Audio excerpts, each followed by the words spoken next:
Hey there, and welcome back to the channel. I'm Dr. Aria Brooks, and today we're diving into a topic that's been wrapped in mystery, miscommunication, and decades of myth. We're talking about the G-spot, and more importantly, why 99.9% of men have absolutely no idea where it really is, what it actually is, or how it truly works. Now, before we go any deeper, I want to explain why this conversation belongs on a men's health channel. Understanding female anatomy isn't just about being a better lover, although that's certainly part of it. It's about building deeper intimacy, strengthening your relationship, boosting your confidence, and improving your own sexual health. When you actually understand how your partner's body responds to stimulation, everything changes. Misunderstandings fade, anxiety drops, connection increases, and performance becomes something you enjoy instead of something you worry about. In my clinical practice, I've worked with countless men and couples where the real issue wasn't dysfunction, it was misunderstanding. Men feeling confused and defeated because they couldn't figure out what their partner wanted. Women feeling unseen, frustrated, or disconnected because their needs weren't being met. These emotional gaps ripple through the entire relationship. So today, we're closing that gap completely. Let's begin with the biggest misconception of all. The G-spot is not a button, not a magic switch, not a hidden organ waiting to be pressed for instant pleasure. What people call the G-spot is actually the internal portion of the clitoral complex, stimulated through the front wall of the vagina. Once you understand the real anatomy, the entire concept finally makes sense. Most people only think of the clitoris as the tiny external part you can see, but that is only the tip of a much larger structure. Internally, the clitoris extends deep into the pelvis. It has two long arms, called the crura, and two bulbs that sit on either side of the vaginal opening. When you stimulate the front vaginal wall about 2 to 3 inches inside, you're essentially pressing against these deeper structures. So the G-spot isn't a separate entity. It's just another access point for stimulating the same system from a different angle. This also explains why so many men get lost or frustrated. The shape, texture, and sensitivity of this internal area vary dramatically from woman to woman. Some have a very pronounced, incredibly responsive area. Others have a softer, more diffuse region. Some find internal stimulation deeply pleasurable. Others find it neutral or even uncomfortable. All of this is normal. This is why the mindset of finding the spot is flawed. This isn't a treasure hunt. It's an exploration guided by communication, responsiveness, and, most importantly, proper arousal. So let's talk about the actual location in a way that finally makes sense. If your partner is lying on her back and you're facing her, the G-spot area is on the front wall, the wall closest to her belly button. When you slide your fingers inside by about 2 to 3 inches and curl them upward in a gentle come here motion, you'll often feel an area that has a slightly different texture. It may feel ridged, sponge-like, or firmer than the surrounding tissue. But here's the crucial part. If she is not aroused, that area will not feel particularly sensitive. It may feel dull, it may feel like nothing, or it may even produce a sensation similar to needing to urinate. That's because the tissues in this region, which are structurally similar to erectile tissue, swell significantly during arousal as they fill with blood. Without that blood flow, the area simply isn't ready. This is why trying to stimulate the G-spot at the beginning of intimacy is not only ineffective, and it can be uncomfortable. Arousal is not a light switch. It's a progression. Most women need at least 10 to 20 minutes of external stimulation, kissing, touching, clitoral stimulation, emotional connection, building anticipation, before internal stimulation becomes pleasurable. As the clitoral system engorges with blood, sensitivity rises dramatically, and the internal areas become far more responsive. Now let's talk technique, because even being in the right place doesn't guarantee a good experience. One of the biggest mistakes men make is using fast, repetitive, jackhammer-style movements. This almost never works. Instead, most women respond best to steady, deliberate pressure, slow rhythmic movements, gentle circular motions, or even maintaining consistent pressure while she adjusts her own hips and pelvic angle. Your best guide will always be her response, her breathing, her body language, her muscle tension. If she tightens or pulls away, adjust. If she relaxes into it, breathes more deeply, or vocalizes, you're doing something right. And here's something many men don't realize. G-spot stimulation is often most effective when paired with external clitoral stimulation. Once you understand the anatomy, this makes perfect sense. You're stimulating different parts of the same complex system at once, creating a fuller, more intense experience. Positioning matters too. Women on top often have exceptional control over angle and depth. A pillow under her hips in missionary can dramatically improve the angle. Certain rear entry positions allow for more direct contact with the front wall. These small adjustments can completely change her experience, but we need to address address a major myth. Most women cannot reach orgasm through penetration alone. Research shows that somewhere between 70 and 80% require direct clitoral stimulation to orgasm. This has nothing to do with your skill or masculinity, it's simply biology. Before we go further, this is actually the perfect moment to mention something many of you have been asking for. All of these skills: understanding anatomy, communicating clearly, building arousal, improving responsiveness, increasing sensitivity, lasting longer. These are foundational, and I've put them all together into one complete guide designed specifically for men over 50. It's called the All-in-One Men's Vitality and Intimacy Blueprint. Inside, I share the exact methods I use in my clinical practice, including proven bedroom techniques that reignite passion, build sensitivity, and help you last longer naturally. If you're ready to stop guessing and truly master intimacy, emotionally and physically, the link is in the description and the pinned comment. Now, let's continue. Female ejaculation is another area full of misunderstanding. Some women release fluid from the Skene's glands during intense internal stimulation. This fluid is different from natural lubrication and different from urine, though it exits through the urethra and may contain trace amount. Not all women experience this, and that is completely normal. It isn't a goal or a measure of success. The less pressure around it, the better the experience for both of you. But technique alone will never create great intimacy. Pleasure is deeply tied to emotional and psychological safety. A woman must feel relaxed, desired, confident, unpressured, and free from judgment. If she's self-conscious, anxious, or worried about her performance, her body cannot fully surrender to pleasure. Presence, patience, and genuine enthusiasm often matter more than any physical movement. The best lovers aren't the ones with the most technique. They're the ones tuned into their partner, noticing small changes, responding fluidly, adjusting without being told. They bring curiosity instead of ego. They approach intimacy as a shared exploration, not a performance. Let's talk more about exploration and communication, because this is where real transformation happens for couples. Instead of approaching intimacy like a performance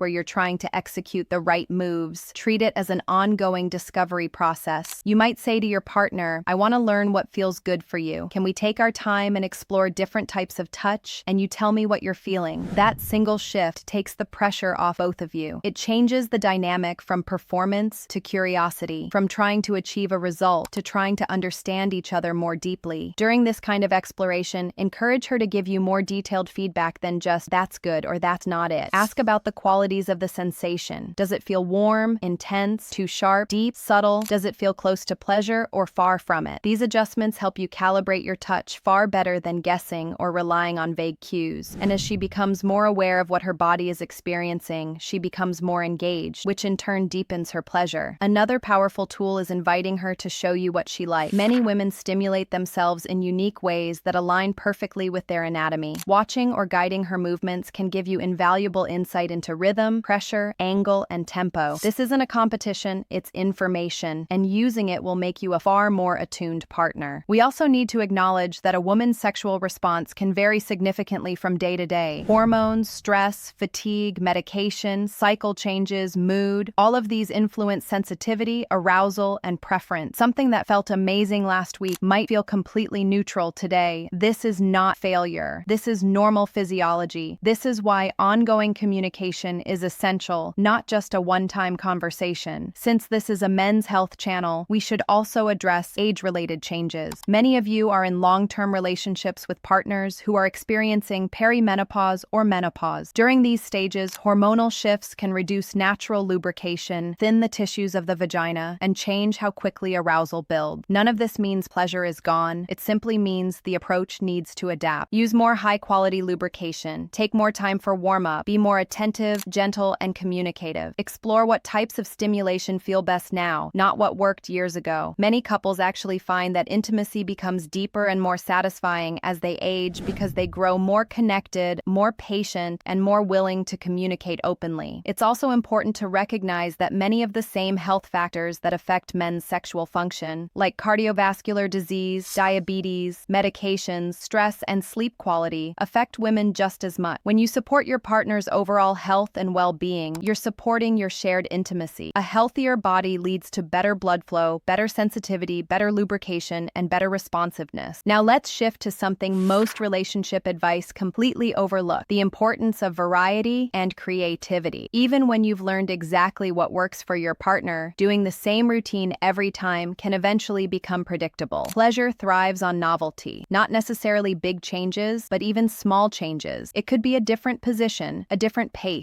a different rhythm, softer lighting, a new setting, or simply reversing the order of touch. These subtle shifts can reignite excitement and keep intimacy feeling fresh instead of repetitive. Still, the real secret is not novelty, it's presence. You can do something you've done 100 times before, but if you approach it with full attention, it feels new. The difference between routine and passion is not the action, it's the energy behind the action. Now let's talk about anticipation, one of the most powerful forms of arousal. Intimacy doesn't begin the moment you enter the bedroom. It begins hours earlier, with gentle touches, meaningful eye contact, soft kisses, a playful comment, or even a thoughtful message in the middle of the day. When a woman feels desired long before physical touch begins, her body enters arousal much more easily later on. This is especially important for long-term relationships, where routine can dull excitement. A small text saying, "I can't wait to be close to you later," can transform the entire evening. Another essential but often neglected piece of intimacy is non-sexual touch. When physical affection only appears when you want sexual intimacy, it creates pressure and tension. But when touch is frequent, affectionate, warm, and not tied to expectation, your partner begins to associate your touch with safety and comfort instead of obligation. This builds what I call touch trust. It relaxes the nervous system and makes sexual closeness feel natural, safe, and deeply comforting. Now we need to talk about something that affects the emotional landscape of intimacy. What happens after sexual activity? The moments immediately following orgasm, the aftercare, are incredibly important. Many men feel the instinct to roll over, fall asleep, or disengage, but for many women, the opposite is true. They still need physical closeness, warmth, and emotional connection. Holding her, touching her, speaking gently, or simply staying close communicates that the experience wasn't just physical, it was emotional and relational. Research consistently shows that couples who engage in affectionate behavior after intimacy report significantly higher satisfaction in both their relationship and their sex life. Performance anxiety is another topic we must address because it affects both partners more often than you might think. Men often worry about lasting long enough, getting it right, or making their partner orgasm. Women worry about responding correctly, climaxing quickly, or not taking too long. All of this pressure, beyond both sides, pulls you out of your bodies and into your heads. And when you're in your head, pleasure decreases dramatically. The solution is to remove orgasm as the objective. When you release the pressure to achieve a specific outcome and instead focus on connection, sensation, exploration, and presence, intimacy becomes more pleasurable. And ironically, orgasms often happen more easily and more intensely. We also need to acknowledge the foundational role of the overall relationship. Unresolved conflict, resentment, emotional distance, or communication breakdowns always show up during intimacy. You cannot separate sexual connection from emotional connection. Building a strong relationship, spending quality time together, talking openly, expressing appreciation, resolving disagreements constructively, enhances your intimacy more than any technique or position ever could. And finally, remember this: every woman is unique. What works for one may not work for another. There is no universal formula. The real skill, the one that makes you an extraordinary lover, is attentiveness, being present, listening to her breathing, watching her body, noticing the subtle shift, adjusting moment by moment. Intimacy is not a routine. It's a living conversation, evolving every time you touch. Before we wrap up, many of you ask which natural supplements actually deliver real results for men's health. After years of clinical experience, I've narrowed it down to 4 essentials: one for stronger erections, one for stamina and performance, one for healthy testosterone levels, and one for prostate comfort. These are natural, science-backed formulas designed to work together for powerful results. I've linked them in the description and the pinned comment. Take a look and see how they can support your journey toward peak vitality. This channel is a safe space for men to learn, grow, and support one another. Share your thoughts below and let us know your age and where you're watching from. Remember, aging isn't decline, it's transition. And with the right tools, the right mindset, and the right knowledge, this can become the strongest era of your life. I'm Dr. Aria Brooks, and I'll see you in the next video.